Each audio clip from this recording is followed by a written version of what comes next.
आज की इस वीडियो में हम सीखेंगे विजुअल सी शार्प। तो चलें बिना टाइम को वेस्ट किए हम अपने टॉपिक की तरफ चलते हैं। तो मैंने सी शार्प के ट्यूटोरियल को कवर करने के लिए एक टेक्स्ट फाइल बनाई हुई है। ये चीज़ें हैं जो कि हम इस ट्यूटोरियल में हम कवर करेंगे।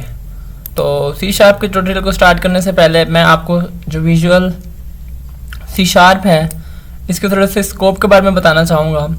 तो सी शार्प जो है ना वो मोस्टली डेस्कटॉप एप्लीकेशंस को डेवलप करने के लिए इस्तेमाल की जाती है। जितने भी आप पॉइंट ऑफ सेल सॉफ्टवेयर्स देखते हैं, आप मार्केट में जाते हैं वहाँ पर पॉइंट ऑफ सेल सॉफ्टवेयर होते हैं, फार्मेसी के कुछ सॉफ्टवेयर्स होते हैं, तो वो सारे विजुअल सी शार्प से ही बनाए जाते हैं। तो हम इंशाल्लाह इस ट्यूटोरियल में हम कुछ सी शार्प्स के बेसिक्स के बारे में पढ़ेंगे और उसके बाद फिर हम एक एप्लीकेशन भी डेवलप करेंगे। तो एप्लीकेशन डेवलप करने के बाद इसके अलावा और भी बाकी जितने भी विजुअल स्टूडियो के टूल्स हैं उनके बारे में इंशाल्लाह वीडियोस बना के इस यूट्यूब पे मैं अपलोड करता रहूँगा। चलें टॉपिक की तरफ बढ़ते हैं। जिसने अभी तक मेरे चैनल को सब्सक्राइब नहीं किया वो चैनल को सब्सक्राइब कर ले, इस वीडियो को लाइक कर दे और उसके बाद बेल आइकन के बाद प्रेस करें ताकि मेरी नई आने वाली वीडियो आपको जल्द से जल्द मिल सके। तो सबसे पहले आपने विजुअल स्टूडियो इंस्टॉल कर लेना है आपने अपने कंप्यूटर के अंदर। तो मेरे पास ऑलरेडी इंस्टॉल्ड है, मैं इसको दोबारा इंस्टॉल नहीं करूँगा। तो अगर आपके पास इंस्टॉल नहीं है तो आप यूट्यूब से चेक कर सकते हैं कि किस तरह से आप इसको इंस्टॉल कर सकते हैं, या इसके अलावा गूगल पे जाके आप डायरेक्टली लिख देंगे विजुअल स्टूडियो तो 2022 इंस्टॉलर फाइल आ जाती है। उसके बाद जहाँ पर भी सी शार्प लिखा होगा उसको आप डाउनलोड कर लें। तो नहीं तो बाद में मैं इस पर वीडियो बना के अपने चैनल पर अपलोड कर दूँगा। तो चलें इसको मैं ओपन कर लेता हूँ। ये ओपन हो रहा है माइक्रोसॉफ्ट विजुअल स्टूडियो। मैंने ये प्रोफेशनल वर्जन डाउनलोड किया हुआ है, प्रीव्यू वर्जन, तो मेरे लैपटॉप पे बहुत अच्छा चल रहा है ये। तो सबसे पहले हम क्या बनाएंगे, एक कंसोल प्रोजेक्ट बनाएंगे। कंसोल के थ्रू ही हम प्रैक्टिस करेंगे सी शार्प की। तो क्रिएट प्रोजेक्ट पे आपने क्लिक करना है। क्रिएट प्रोजेक्ट पे क्लिक करने के बाद आगे आपके पास इस तरह का मतलब कि व्यू आ जाएगा। यहाँ पर आपने जो लैंग्वेज सेलेक्ट करनी है सी शार्प सेलेक्ट करनी है, और यहाँ पर आपने प्लेटफॉर्म, विंडो, और यहाँ पर आपने कंसोल बना रहे हैं तो कंसोल पे करेंगे। मैं ऑलरेडी ये मैंने सेलेक्ट किए हुए हैं, तो कंसोल पे हम क्लिक करके नेक्स्ट पे क्लिक कर देंगे। तो यहाँ पर वो आपसे प्रोजेक्ट का नाम पूछ रहा है, तो आप कोई भी प्रोजेक्ट नेम दे सकते हैं। फॉर एग्जांपल मैं देता हूँ वीटेक और नेक्स्ट पे प्रेस कर देना सिंपली। फिर ये आपके पास बता रहे कि ये फ्रेमवर्क कौन सा यूज़ कर रहे हो, तो ये फ्रेमवर्क आप यूज़ कर रहे हैं नेट 6.0 .NET 6.0।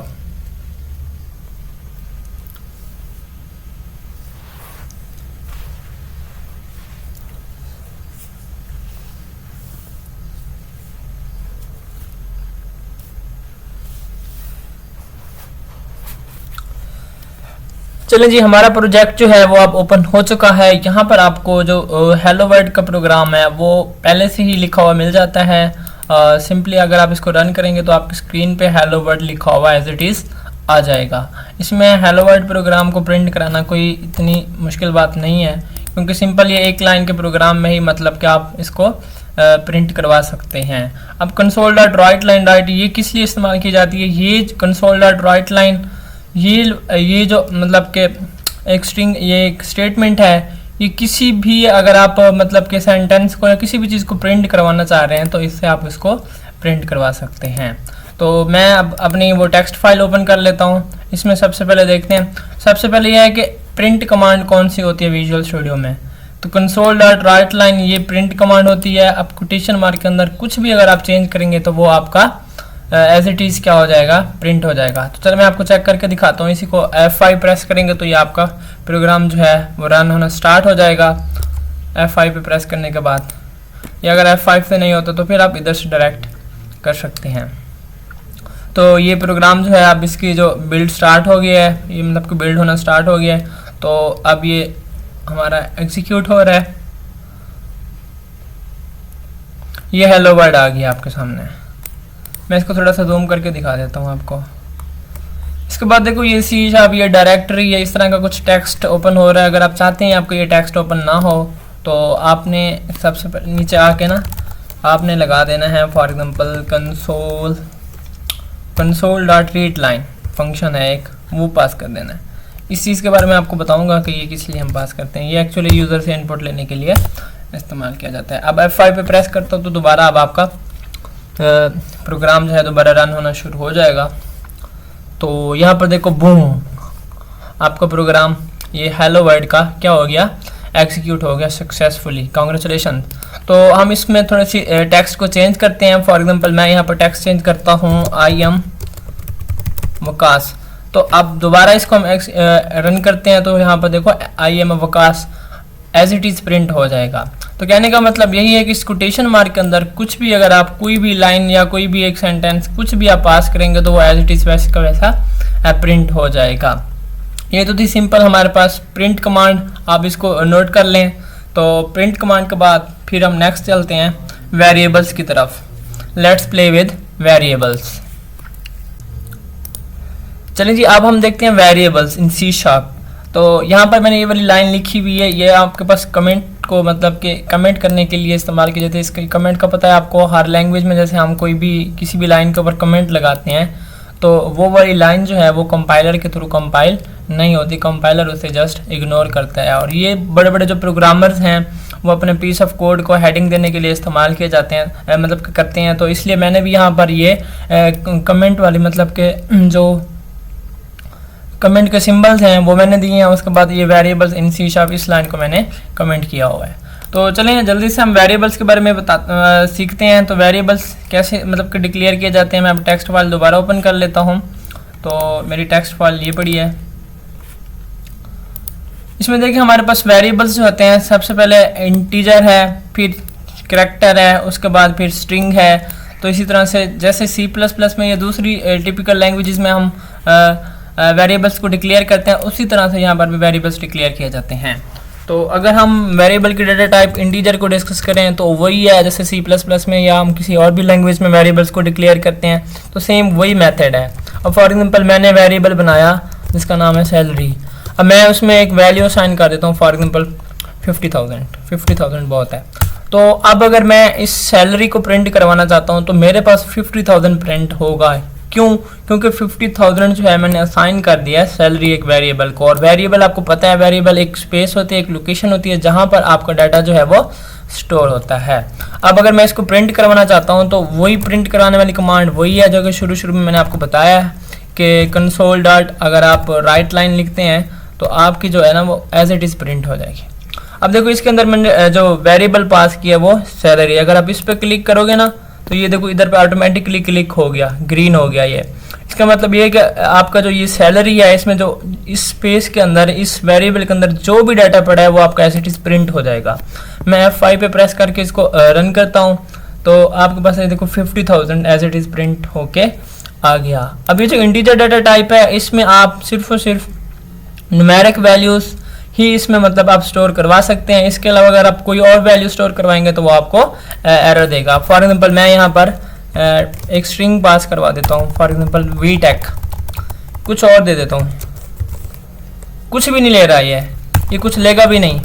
मैंने कुछ भी दिया, कुछ भी देने की कोशिश किया लेकिन वो एरर देगा। ये देखें एरर दे रहा है वो। तो इसके अंदर हम सब सिर्फ इंटीजर डाटा टाइप के अंदर सिर्फ हम न्यूमेरिक वैल्यूज ही स्टोर करवा सकते हैं। तो नेक्स्ट हमारे पास जो डाटा टाइप है वो है कैरेक्टर। मैं जल्दी से इसको डिस्कस कर लेता हूँ क्योंकि ये बिल्कुल कोई बड़ी साइंस नहीं है। वेरिएबल्स के बारे में आप ऑलरेडी शायद पढ़ चुके हैं। तो कैरेक्टर है फॉर एग्जांपल हमारे पास। कैरेक्टर में हम क्या करते हैं कि ABC का यानी कि अल्फ़ाबेट सिर्फ एक ही कैरेक्टर को हम इसमें स्टोर करवा सकते हैं। अब फॉर एग्जांपल जैसे मैंने A स्टोर करवाया।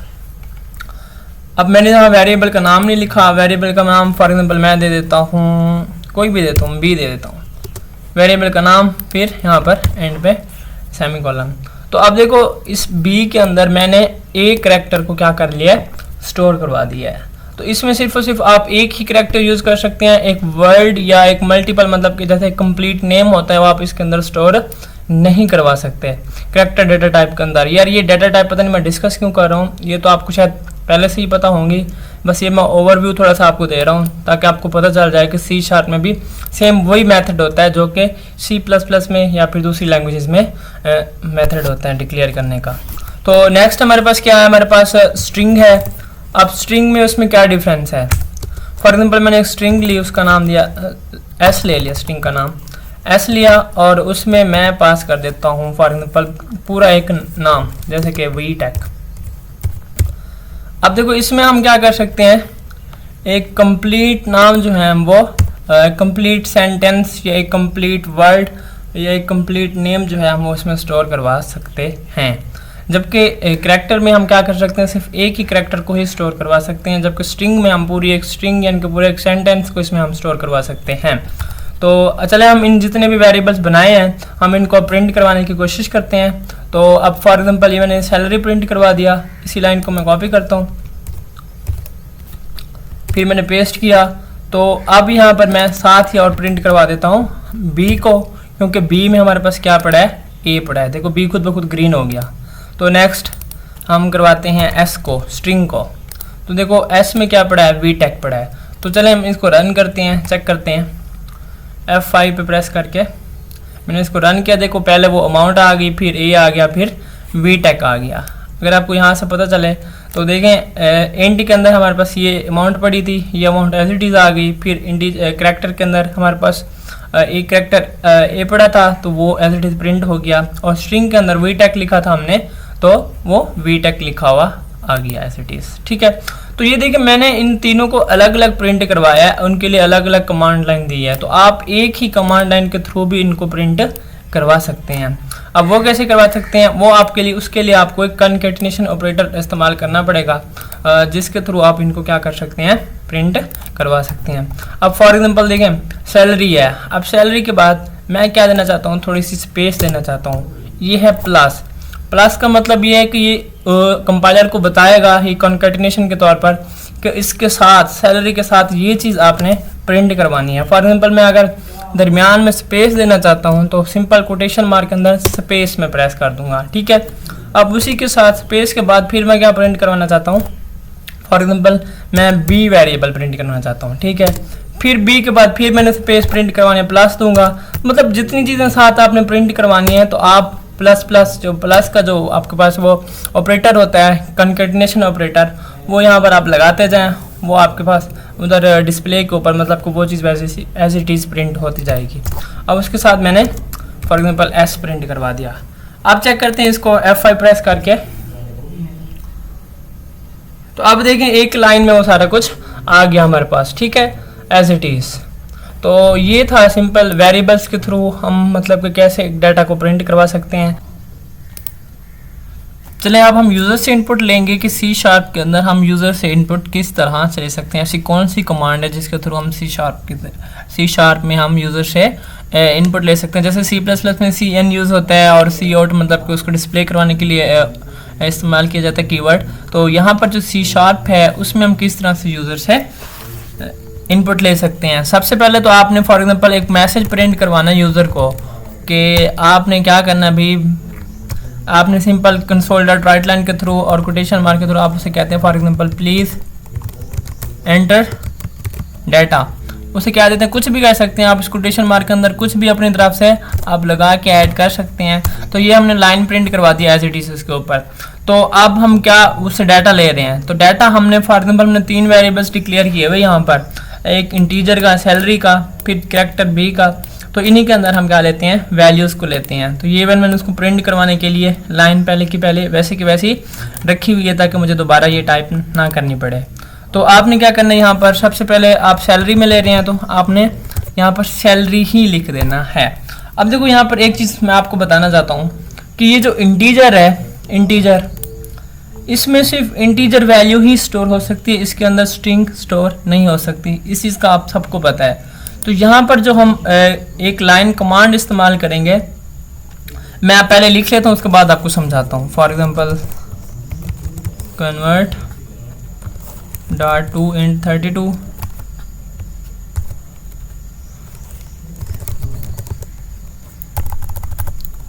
convert .to int 32 console dot read line function.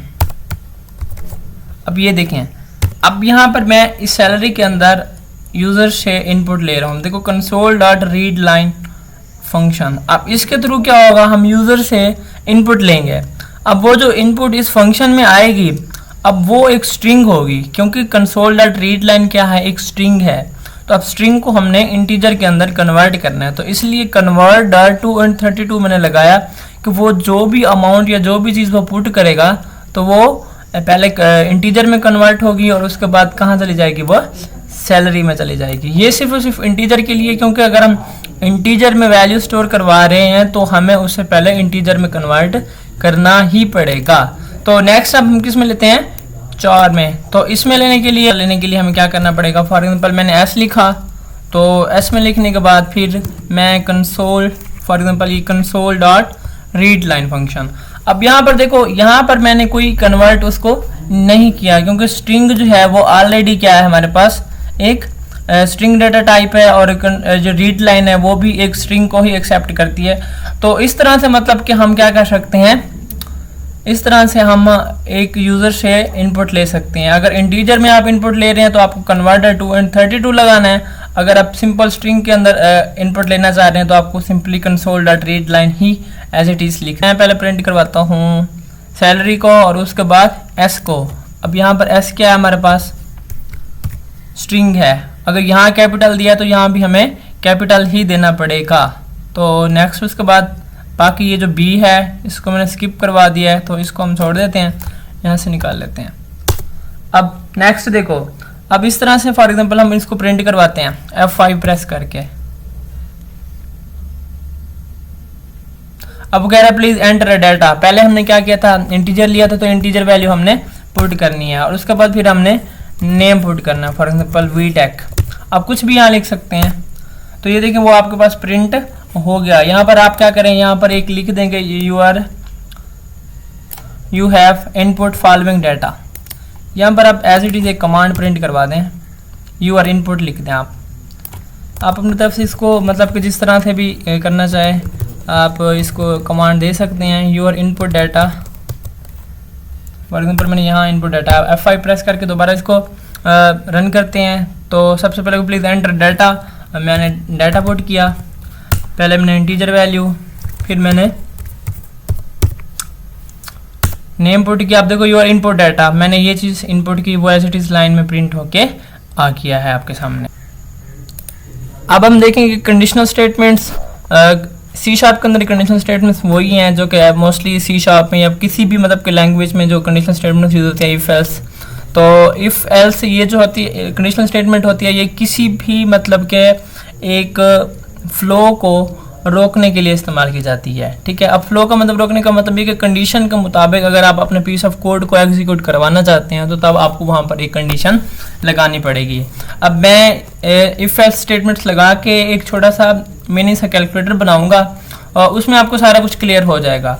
अब कैलकुलेटर के थ्रू हम दो वैल्यूज़ लेते हैं, फिर हम क्या लेते हैं, एक ऑपरेटर लेते हैं। तो अब वैल्यूज़ को दो इंटीजर्स नंबर्स के अंदर हम स्टोर करवाएंगे और उसके बाद करैक्टर को यानी कि जो ऑपरेटर होगा उसको हम स्ट्रिंग के अंदर स्टोर करवाएंगे। अब फॉर एग्जांपल मैंने एक वैल्यू ली, उसका नाम रख दिया फॉर एग्जांपल वैल्यू 1, ये वेरिएबल लिया मैंने। अब उसके अंदर मैंने उसको इनिशियलाइज नहीं करवाया, जस्ट डिक्लेयर किया है। आप इसी तरह से आप एक और भी मतलब के वेरिएबल ले लें, उसका नाम भी मतलब कि वैल्यू 2 रख लें। अब नेक्स्ट हम क्या लेते हैं, एक स्ट्रिंग लेते हैं। तो स्ट्रिंग का फॉर एग्जांपल इसका नाम हम दे देते हैं साइन। ये यूज़र जो है वो साइन भी पुट करेगा, कौन सा ऑपरेशन वो क्या करवाना चाह रहा है, परफॉर्म करवाना चाह रहा है। तो यहाँ पर मैंने 3 वेरिएबल्स जो हैं वो फिलहाल डिक्लेयर किए हैं। तो वेरिएबल्स डिक्लेयर करने के बाद अब हम एक कमांड मतलब कि वो प्रिंट करवाएंगे, यूज़र को कहेंगे प्लीज़ एंटर फर्स्ट वैल्यू। तो उसके लिए आपने सिंपली जैसे हम कमांड को प्रिंट करवाते हैं as it is command print करवानी है। तो कंसोल डॉट राइट लाइन के थ्रू आपने लिख दिया for example please enter first value. ठीक है, आपने यूज़र को कहा कि आप फर्स्ट वैल्यू को क्या करो, एंटर करो। अब फर्स्ट वैल्यू है, आपको पता है यूज़र से इनपुट अगर सेव करवानी है वेरिएबल के अंदर, तो मैंने अभी डिस्कस किया है। तो अब नेक्स्ट आपने क्या करना है, वेरिएबल का नाम लिखना है वैल्यू 1, असाइनमेंट ऑपरेटर। उसके बाद आपने कन्वर्ट करना है इसको, क्योंकि हम इंटीजर में ले रहे हैं, convert dot 2 int 32। Visual studio की खास बात यह है कि आपको सजेशन दे देता है कि नेक्स्ट आपने इस कोड के बाद क्या लिखना है। सिंपली आप टैब पे प्रेस करके उसको एज इट इज़ लिख सकते हो।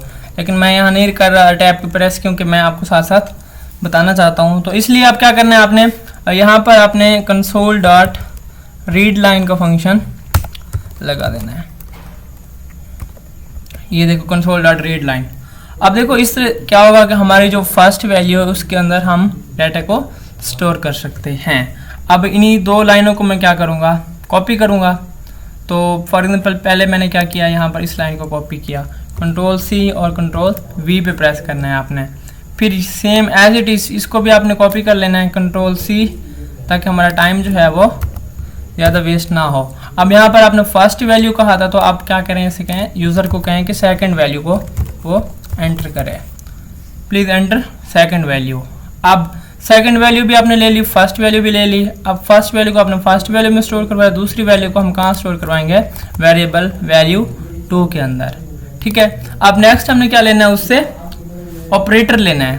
तो ऑपरेटर लेना है तो आपने क्या सबसे पहले प्रिंट करवाना है कि please enter operator.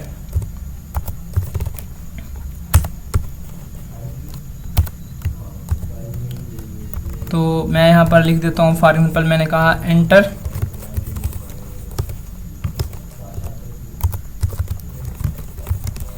Operator.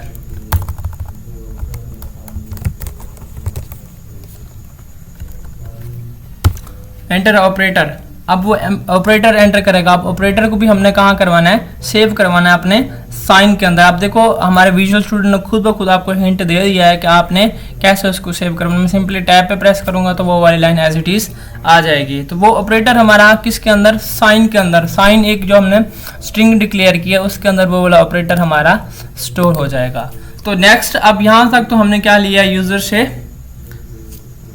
User से हमने इनपुट लिया है। अब क्या करना है, हमने कंडीशंस के थ्रू, अगर वो प्लस ऑपरेटर है तो हम इन दो वैल्यूज़ को प्लस करवाएंगे, अगर वो सब्सट्रैक्ट है तो इन दो वैल्यूज़ को हम सब्सट्रैक्ट करवाएंगे, अगर वो डिवीजन है तो डिवीजन करवाएंगे। इस तरह से कंडीशंस लगा के हम क्या करवाएंगे अपने, इस तरह से मतलब कि कैलकुलेटर एक छोटा सा बनाएंगे और अपने कैलकुलेटर की परफॉर्मेंस को, मतलब कि अपने कैलकुलेटर को उस ऑपरेटर के मुताबिक उन वैल्यूज़ के दरमियान हम उनको एडिशन या मल्टीप्लिकेशन करवाएंगे। अब फॉर एग्जांपल हमने क्या कहा, इफ़ कंडीशन लगा दी।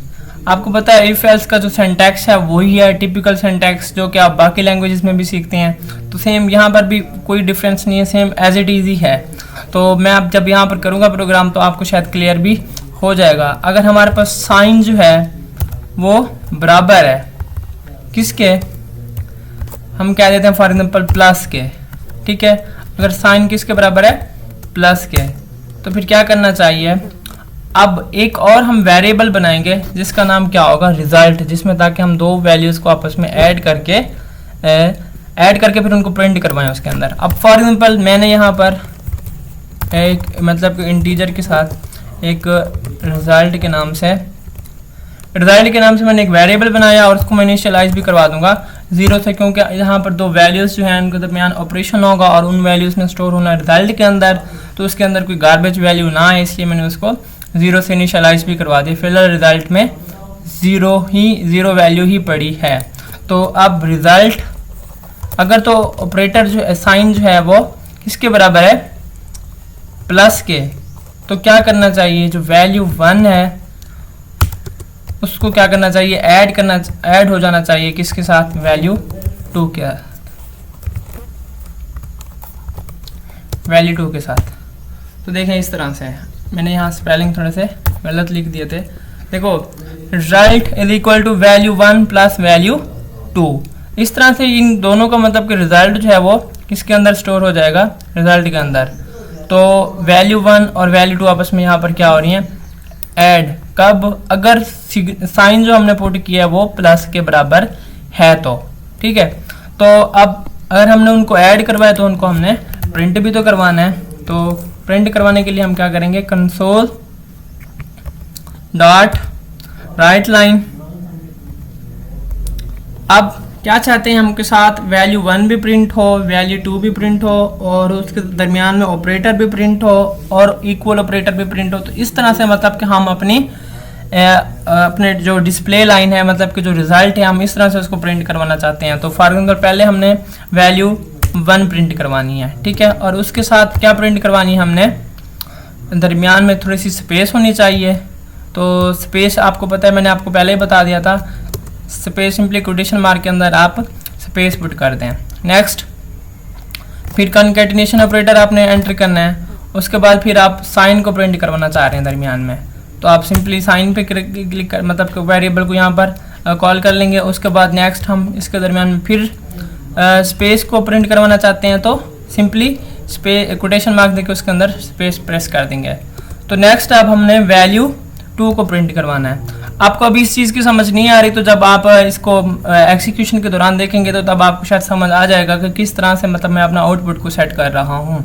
तो नेक्स्ट आपने फिर कॉन्कैटिनेशन ऑपरेटर, फिर हमने वैल्यू 2 प्रिंट करवानी है। उसके बाद फिर हमने फिर कॉन्कैटिनेशन दरमियान में इक्वल प्रिंट करवाना है।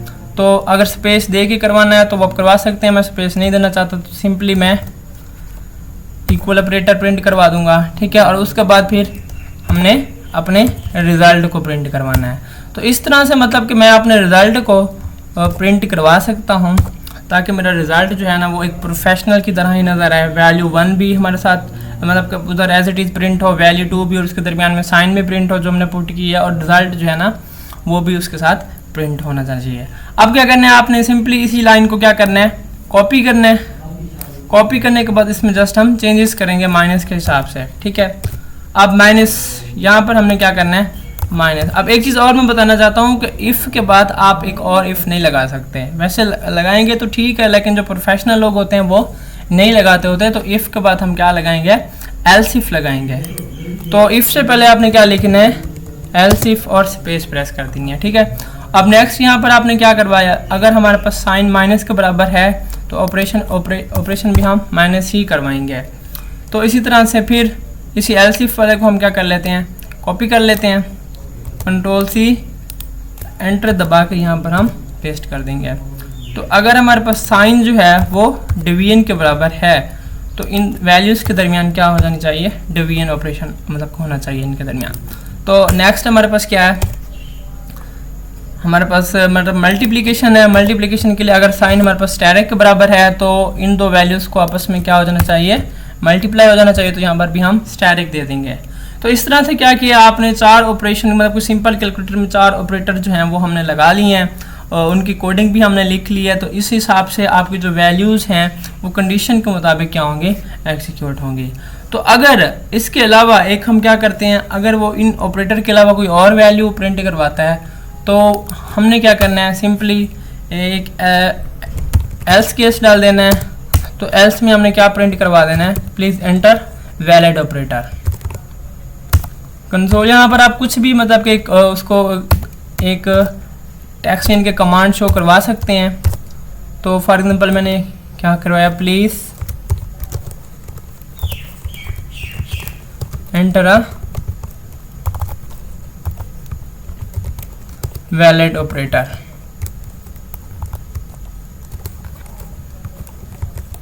इस तरह से अब देखो इनके अलावा अगर वो प्लस मतलब कि प्लस है, माइनस है, इसके अलावा डिवीजन हो गई या फिर मल्टीप्लिकेशन, इनके अलावा अगर कोई और ऑपरेटर पुट करता है तो ये वाली लाइन आपकी क्या हो जानी चाहिए, रन हो जानी चाहिए वहाँ पर। तो अब इसको हम क्या करते हैं, रन करते हैं। रन करके चेक करते हैं कि इसकी वर्किंग सही तरह से है या नहीं है। F5 पे प्रेस करेंगे तो ये इसका जो बिल्ड है वो स्टार्ट हो जाएगा। अब ये एग्जीक्यूट होने जा रहा है, ये एग्जीक्यूट हो गया। तो अब यहाँ पर क्या है, स्टार्ट होने जा रहा है। अब please enter a first value, उसने क्या दिया, प्लीज़ एंटर फर्स्ट वैल्यू। तो हम क्या करते हैं, फर्स्ट वैल्यू एंटर करते हैं, for example 50। Please enter a second. मैंने सेकंड की स्पेलिंग सही नहीं लिखे थे तो सबसे पहले हम ये स्पेलिंग ठीक कर लेते हैं। फॉर एग्जांपल मैंने यहाँ सेकंड लिख दिया। अब हमने सेकंड लिख दिया। अच्छा एक चीज़ और मैं करना चाहता हूँ यहाँ पर कि मैं अपना ना यहाँ सबसे पहले अपना नाम प्रिंट करवाना चाहता हूँ मेरे चैनल का। तो मैं चैनल का नाम प्रिंट करना चाहता हूँ, डॉट राइट लाइन। तो उसके बाद रिज़ल्ट क्यों आ गया बीच में, इसके अंदर सिंपल कोटेशन मार्क, मैं ये वाली लाइन दे दूँगा, दरमियान में लिख दूँगा वीटेक। मैंने आपको बताया है कि आप इसके अंदर कोटेशन मार्क के अंदर जो चीज़ भी आप लिखेंगे तो वो आपके एज इट इज़ प्रिंट होगी, इस पर कोई रिस्ट्रिक्शन नहीं है, कोई भी किसी भी तरह का सिंबल आप यहाँ पर यूज़ कर सकते हैं और वो एज इट इज़ आपको प्रिंट हो जाएगा। तो अब मैं चेक करता हूँ इसको प्रिंट रन करके। तो सबसे पहले देखो मेरे चैनल का नाम आ रहा है वीटेक, वो कहता है please enter a first value. First value for example मैंने 50 पुट की, फिर नेक्स्ट कहता है प्लीज़ एंटर सेकंड वैल्यू, फिर मैंने 60 पुट की। अब अगर प्लीज़ एंटर ऑपरेटर, मैंने प्लस ऑपरेटर एंटर कर दिया। अब देखो 50 + 60 इज इक्वल टू 110। ये देखो कैसे आपका रिजल्ट जो है वो प्रिंट हो रहा है। तो इस तरह से अगर इससे पहले आप थोड़ा सा रिजल्ट लिखना चाहते हैं तो आप इधर थोड़ा सा सबके साथ रिजल्ट ऐड कर सकते हैं। फॉर एग्जांपल मैं यहाँ पर क्या करता हूँ, आप किसी भी तरह से इसकी अरेंजमेंट्स कर सकते हैं। फॉर एग्जांपल मैं यहाँ पर इसी एक केस में मैं इसको रिजल्ट लिखूँगा, क्योंकि वीडियो का जो साइज़ है वो कुछ ज़्यादा बढ़ जाएगा, तो आप इसको खुद बाकी जो है वो सेट कर लीजिएगा। अब देखो मैंने रिजल्ट के साथ क्या करवाया, साथ प्रिंट करवा दिया, मतलब आगे एक रिज़ल्ट, उसके बाद वैल्यू 1, फिर ऑपरेटर, फिर वैल्यू 2, और इस तरह से मैंने अपने मतलब का आउटपुट को थोड़ा सा सेट किया है। मैं 2 वैल्यूज़ को माइनस करने की कोशिश करता हूँ। तो सेकंड वैल्यू 10 है, देखो वैलिड ऑपरेटर। अब मैंने गलत ऑपरेटर एंटर किया तो उसने बताया कि please enter a valid operator, please उसने कहा please enter a valid operator, क्योंकि मैंने ऑपरेटर गलत दिया था। अब चेक करते हैं ज़रा, मैं वैल्यू 50 देता हूँ, फिर माइनस देता हूँ, फिर 10 देता हूँ, फिर वो कहता है ऑपरेटर दो, -10 मैंने वैल्यू क्यों दे दी। अब इसको ज़रा चेक करते हैं हम। तो फॉर एग्जांपल मैंने पहली वैल्यू 50 दी, फिर दूसरी वैल्यू 10 दी, ऑपरेटर मैंने माइनस दिया। तो अब देखिए रिज़ल्ट, अब रिज़ल्ट भी इक्वल, रिज़ल्ट के दरमियान में भी इक्वल होना चाहिए था, लेकिन मैं रिज़ल्ट के दरमियान इक्वल देने की ज़रूरत नहीं है। रिज़ल्ट जो हमारे पास आया है वो 50 - 10। चलें अब हम देखेंगे लूप्स इन C#। लूप्स का स्ट्रक्चर बिल्कुल एज इट इज़ है जैसे हम दूसरी लैंग्वेज में हम इनको देखते हैं। तो यहाँ पर भी लूप्स वैसे ही यहाँ पर डिक्लेयर होते हैं और उनका बिल्कुल सेम मेथड है, यहाँ पर कुछ चेंजिंग नहीं है लूप्स में। तो लूप्स हम एक्चुअली यूज़ क्यों करते हैं, लूप्स जो है अगर हम एक स्टेटमेंट को मल्टीपल टाइम अगर हमने प्रिंट करवाना है तो हम क्या करते हैं, लूप्स का इस्तेमाल कर सकते हैं। ठीक है, अब it is use to run a statement multiple time. अगर आप एक स्टेटमेंट को मल्टीपल टाइम अगर प्रिंट करवाना चाहते हैं तो तब हम लूप का इस्तेमाल करेंगे। फॉर एग्जांपल ये है प्रिंट हेलो वर्ड 5 टाइम्स।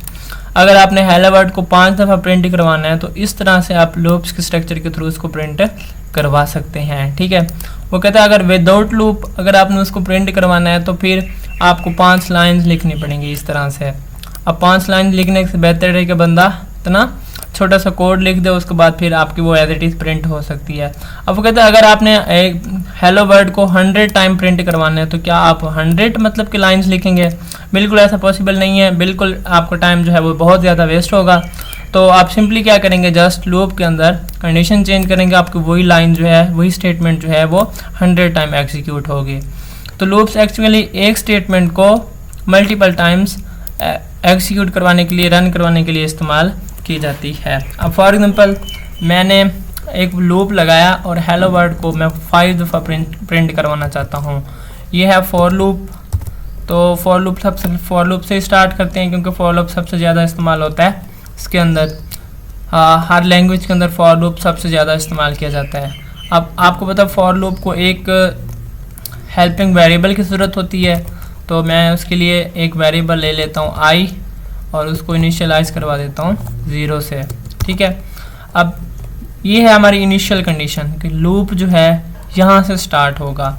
अब लूप कहाँ तक चलना चाहिए, लूप फॉर एग्जांपल अब हम 0 से लूप को 5 तक चला रहे हैं या 10 तक चला रहे हैं। अगर 0 से स्टार्ट कर रहे हैं 10 लिखेंगे तो 10 से एक माइनस होगा 9 तक चलेगा, क्योंकि हमने माइनस अगर लेस देन देना है तो, अगर लेस देन इक्वल देना है तो वो उसके मुताबिक मतलब कि वो एग्जीक्यूट होगा। ये आपको समझ आ जाएगी। अब कब तक चलाओ, जब तक i छोटा है किससे, 5 से। अब i छोटा है 5 से मतलब कि 4 तक चलेगा। क्यों 4 तक चलेगा, क्योंकि हमने लेस देन दिया है बीच में। अगर हम इक्वल टू दे देते तो फिर ये 5 के बराबर ही चलता है, लेकिन i को हमने 0 से स्टार्ट करवाया तो 6 दफ़ा प्रिंट होता। तो इसलिए अगर हम लेस देन देते हैं तो वो उससे 5 से 1 कम चलेगा, और इधर से भी हमने 0 से स्टार्ट करवाया तो वो पूरे 5 दफ़ा ही चलेगा।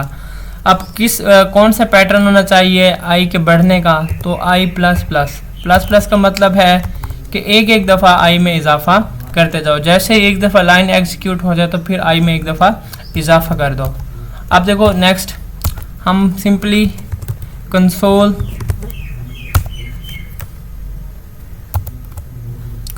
डॉट राइट लाइन दे के उसके अंदर हम हेलो वर्ड लिख लेते हैं सबसे पहले। अब देखो मैंने फॉर एग्जांपल लिखा हेलो वर्ड,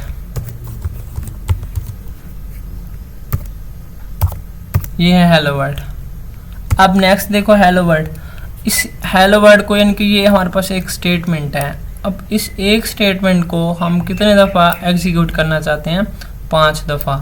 तो अगर हम एक स्टेटमेंट को 5 दफ़ा एग्जीक्यूट करना चाहते हैं तो हमने क्या लगा दी, लूप के अंदर एक कंडीशन लगा दी ताकि ये हमारा जो ये वाली स्टेटमेंट है वो 5 टाइम्स आपकी क्या हो, एग्जीक्यूट हो।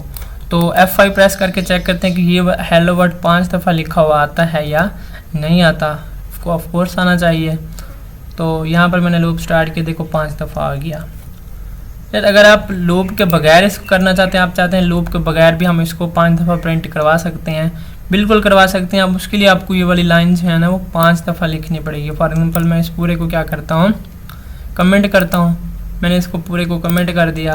अब नेक्स्ट मैं एग्जांपल फॉर एग्जांपल ये लाइन है, इसको 5 दफ़ा मैं क्या करना चाहता हूँ, प्रिंट करवाना चाहता हूँ। तो देखो मुझे 5 दफ़ा इसको क्या करना पड़ेगा, पेस्ट करना पड़ेगा।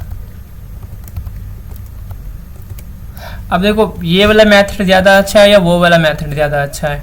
इसी तरह अगर आप एरे के अंदर भी इनपुट लेना चाहते हैं तो वो भी आप फॉर लूप के ही थ्रू ले सकते हैं, क्योंकि ये प्रोग्रामिंग का हिस्सा है।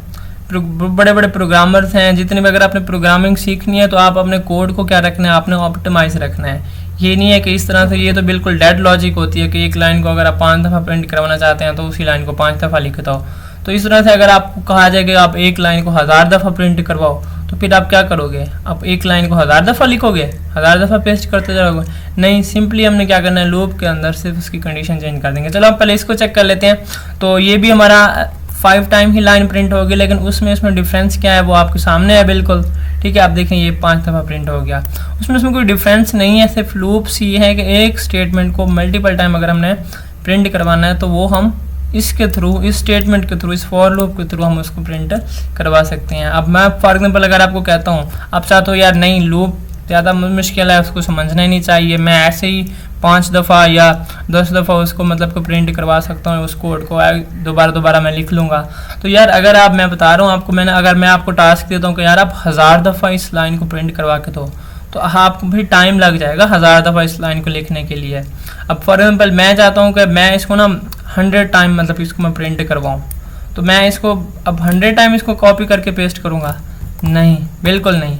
हम इसी लूप को क्या कर देते हैं, अनकमेंट करके, फिर हम क्या करते हैं, अनकमेंट करके इसी को रन करने की कोशिश करते हैं। यहाँ पर जस्ट क्या करूँगा, मैं कंडीशन चेंज करूँगा, 5 की जगह 100 प्रेस कर दूंगा, मतलब 100 लिख दूंगा। अब जैसे ही 100 लिखूंगा तो ये हेलो वर्ड, ये जो स्टेटमेंट है ये 100 टाइम क्या होगी, एग्जीक्यूट होगी। F5 पे मैंने प्रेस किया तो ये 100 टाइम लिखी हुई आ गई है। तो देखो एक स्टेटमेंट को मल्टीपल टाइम अगर आप उसको एग्जीक्यूट करवाना चाहते हैं तो आप लूप्स का इस्तेमाल कर सकते हैं। लूप्स और भी हैं, डू वाइल है, तो मतलब कि फॉर ईच लूप है, ये जितनी भी लूप्स हैं सिर्फ इनका पर्पस एक ही होता है। तो मोस्टली जो वाइडली यूज़ होती है वो फॉर लूप होती है। चलें जी, अब हम डिस्कस करते हैं कि C# के अंदर हम एक एरे को कैसे डिक्लेयर कर सकते हैं और उस एरे को हम कैसे फिल कर सकते हैं। ठीक है, अब सबसे यहाँ जो डिफरेंट है, यहाँ पर वो एरे को डिक्लेयर करना है। बाकी लैंग्वेज हमने C++ पढ़ी है, अगर आपने कोई और लैंग्वेज पढ़ी है तो वहाँ पर एरे को हम सिंपली कैसे डिक्लेयर करते थे, इंटीजर एरे का नाम दे देते थे, स्क्वायर ब्रैकेट के अंदर हम क्या लिख देते थे, उसकी मतलब कि उसके लेंथ, उस एरे के साइज़ दे देते थे। यहाँ पर C# के अंदर हम ये वाला मेथड यूज़ नहीं कर सकते। इसके लिए यहाँ पर आपको क्लास और ऑब्जेक्ट बनाना पड़ता है एरे का। तो क्लास और ऑब्जेक्ट के थ्रू हम एरे को डिक्लेयर करवा सकते हैं। तो चलें जल्दी से हम डिस्कस करते हैं किस तरह से हम यूज़र से मल्टीपल मतलब कि इनपुट्स लेके एक एरे के अंदर स्टोर करवाएंगे, किस तरह से करा सकते हैं, और एरे हम क्यों यूज़ करते हैं। एरे हम एक्चुअली इसलिए यूज़ कर सकते हैं अगर हमें मतलब कि फॉर एग्जांपल हमें ज़्यादा वैल्यूज़ लेनी है यूज़र से, फॉर एग्जांपल हमें 100 वैल्यूज़ लेनी है, तो क्या हम मतलब कि 100 टाइम्स इंटीजर मतलब कि इंटीजर के थ्रू एक मतलब कि वेरिएबल डिक्लेयर करते रहेंगे? 100 टाइम डिक्लेयर करना बहुत ही ज़्यादा मुश्किल हो जाएगा हमारे लिए। इस तरह से देखो, इस तरह से हमारे वेरिएबल्स का नाम देना पड़ेगा। तो हम एरे बनाते इसलिए हैं कि हमें जितने भी वेरिएबल्स चाहिए जस्ट एरे बना के उसके अंदर सिर्फ जितने वेरिएबल्स चाहिए उस एरे की लेंथ उतनी दे देंगे, तो उतने हमारे पास मेमोरी के अंदर इंडेक्सेस बन जाते हैं और हर इंडेक्सेस का एड्रेस जो है वो डिफरेंट होता है और उस इंडेक्स में डिफरेंट वैल्यूज़ हम स्टोर करवा सकते हैं। तो यहाँ पर मैं क्या करता हूँ, इसको क्लियर कर देता हूँ। सबसे पहले हम मतलब एरे को डिक्लेयर करते हैं। तो एरे को डिक्लेयर करने का तरीका बिल्कुल सिंपल है। सबसे पहले आपने क्या करना है, डेटा टाइप देनी है एरे की, ठीक है। उसके बाद स्क्वायर ब्रैकेट देनी है। स्क्वायर ब्रैकेट देने के बाद नेक्स्ट आपने क्या करना है, स्क्वायर ब्रैकेट देने के बाद एरे का नाम देना है। फॉर एग्जांपल मैं एरे का नाम देता हूँ VWE, ठीक है। तो मैंने एरे का नाम दिया इक्वल टू, अब इसका क्या बनाएंगे हम, ऑब्जेक्ट बनाएंगे। तो यहाँ पर हमने लिखना है न्यू और इंट। अब स्क्वायर ब्रैकेट के अंदर जितना भी आप इसका साइज देंगे तो उतने साइज का आपका क्या बन जाएगा, एरे बन जाएगा। फॉर एग्जांपल मैंने यहाँ पर साइज इसका 10 दिया, तो इसका मतलब ये कि 10 इंटीजर के हमारे पास वेरिएबल्स क्रिएट हो गए किसके अंदर, मेमोरी के अंदर। तो ये देखो वेरिएबल्स, जैसे मैंने अभी रिसेंटली बताया लूप्स के थ्रू किस तरह से आप मल्टीपल स्टेटमेंट्स को क्या करवा सकते हैं, प्रिंट करवा सकते हैं लूप के थ्रू। तो इसी तरह मल्टीपल अगर आप वेरिएबल्स डिक्लेयर करना चाहते हैं तो ये मेथड है, सिंपली एक लाइन के थ्रू आप मल्टीपल वेरिएबल्स को क्या करवा सकते हैं, डिक्लेयर करवा सकते हैं। फॉर एग्जाम्पल मुझे 10 वैल्यूज़ लेनी है यूज़र से, तो हम किस तरह से इस एरे के अंदर 10 वैल्यूज़ को स्टोर करवा सकते हैं। तो उसके लिए हम कहेंगे सबसे पहले एक मतलब कि मैसेज प्रिंट करवा देंगे, उसको कहेंगे कि प्लीज़, उसे कहेंगे कि प्लीज़ फिल दी एरे, या please enter 10 values, please enter 10 values. अब यूज़र को हमने कहा कि आप 10 वैल्यूज़ को क्या करो, एंटर करो। ये हमने line as it is print करवा दी है। तो नेक्स्ट हम क्या लगेंगे, फॉर लूप लगाएंगे और उसको कहाँ तक हमने एग्जीक्यूट करवाना है, 10 से लेस दिन तक, क्योंकि हमने 0 से स्टार्ट करवाया है। अब एरे को फिल करने का यही मेथड है फॉर लूप के थ्रू, ठीक है। तो फॉर लूप के थ्रू हम यहाँ पर उसको क्या करवाएंगे, एरे को फिल करवाएंगे। तो नेक्स्ट हमने क्या करना है, जिस चीज़ में हमने डाटा लेना चाह रहे हैं मतलब कि हम उसको सबसे पहले लिखेंगे। फॉर एग्जांपल मैंने वेरिएबल एरे बनाया था v के नाम से, ठीक है, और उसके अंदर मैं इंडेक्स i पास कर दूंगा। अब इंडेक्स i पास करने का मतलब क्या होता है कि जैसे ही वैल्यू इसकी i की वैल्यू 0 होगी तो वहाँ पर जो इंडेक्स 0 होगा उसमें वो हमारी वैल्यू स्टोर होगी। जैसे i की वैल्यू 1 होगी तो 1 इंडेक्स के अंदर क्या होगी, वैल्यू हमारी स्टोर होगी। इस तरह से i की वैल्यू भी बढ़ती रहेंगी और इंडेक्सेस, मल्टीपल इंडेक्सेस में आपकी जो डाटा है, जो वैल्यूज़ हैं वो उसमें स्टोर होती रहेंगी। तो आप इंटीजर के अंदर ले रहे हैं तो इंटीजर के अंदर इनपुट लेने का तरीका वही है, कन्वर्ट डॉट 232। तो अब इसमें हम क्या करना है, कंसोल डॉट रीड लाइन का फंक्शन देना है। तो console dot read line simply हमने लिखना है कंसोल डॉट रीड लाइन, और ये हमने मेथड इसके अंदर डाल देना है। तो इस तरह से देखो आपकी जो 10 वैल्यूज़ हैं वो यूज़र एबल हो जाएगा इसमें 10 वैल्यूज़ पुट करने का। अब हमने क्या करना है, इन 10 वैल्यूज़ को प्रिंट भी तो करवाना है। तो सिंपली हम क्या करेंगे, यूर इनपुट वैल्यूज़ हम लिख देंगे कि आपके जो आपने वैल्यूज़, आपकी वैल्यूज़ हैं जो आपने इनपुट की हैं वो ये हैं। प्रिंट करवाने से पहले हम क्या करते हैं, एक कमांड शो करवा देते हैं। तो मैंने उस लाइन को कॉपी किया और यहाँ पर मैं पेस्ट कर देता हूँ, और यहाँ पर हम लिख देते हैं you have entered following values, you have entered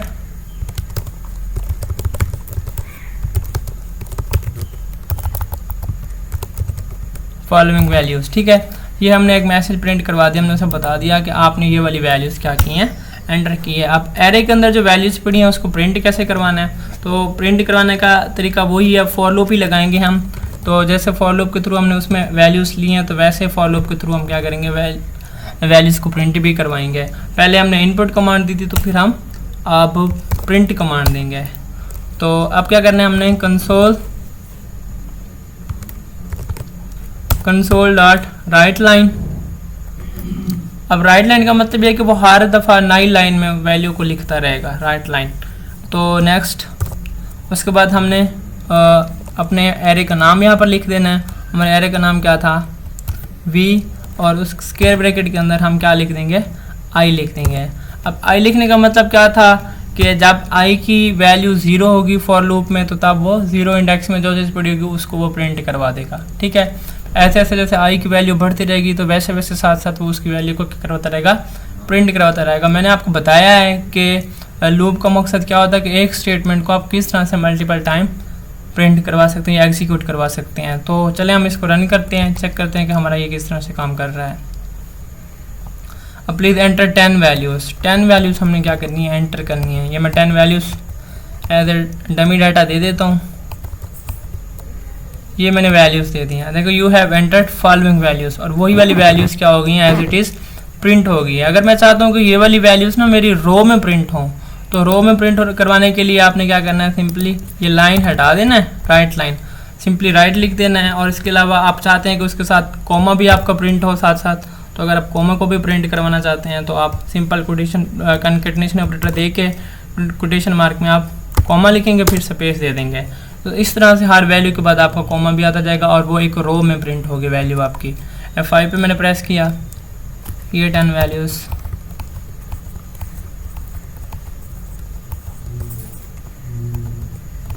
ये देखें, ये अब मैंने क्या की है, एक रो के अंदर अपनी वैल्यूज़ को प्रिंट करवाया है। तो अगर रो के अंदर आप वैल्यूज़ को प्रिंट करवाना चाहते हैं तो सिंपली यही मेथड है। तो नेक्स्ट हम पढ़ते हैं 2 डायमेंशनल एरे। 2 डायमेंशनल एरे का मतलब क्या होता है कि टेबल की फॉर्म में कैसे आप वैल्यूज़ को ले सकते हैं, मैट्रिक्स की फॉर्म में, और उनके साथ कैसे ऑपरेशन करवा सकते हैं। तो मेरे ख्याल से अब वीडियो का साइज़ जो है वो काफ़ी बड़ा आ चुका है, तो नेक्स्ट 2 डायमेंशनल एरे के लिए मैं अलग से एक वीडियो अपलोड कर दूँगा। ठीक है, तो आप उसको देख सकते हैं।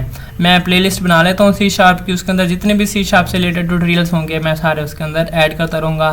तो थैंक यू सो मच, आपने मेरा ये ट्यूटोरियल देखा। अगर आपने अभी तक मेरे यूट्यूब चैनल को सब्सक्राइब नहीं किया तो मेरे यूट्यूब चैनल को सब्सक्राइब करें और बेल आइकन पर प्रेस करें ताकि नई आने वाली वीडियो आपको जल्द से जल्द मिल सके और आप मतलब इससे थोड़ा सा फ़ायदा ले सकें। ये तो बेसिक से C# के, आपको बस C# वैसे ही है, इसमें थोड़ा सा डिफरेंस है, जैसे कि इनपुट लेना और किस तरह से आप प्रिंट करवा सकते हैं, प्रिंट लाइन कैसे, मतलब कि वो वैल्यूज़ को प्रिंट कैसे करवा सकते हैं। इसके अलावा एरे यहाँ डिक्लेयर कैसे होते हैं। तो ये जस्ट एक, अगर आप नई एक लैंग्वेज से दूसरी लैंग्वेज की तरफ जाते हो तो सिंपली आपको जस्ट इन्हीं चीज़ों को ही देखना पड़ता है।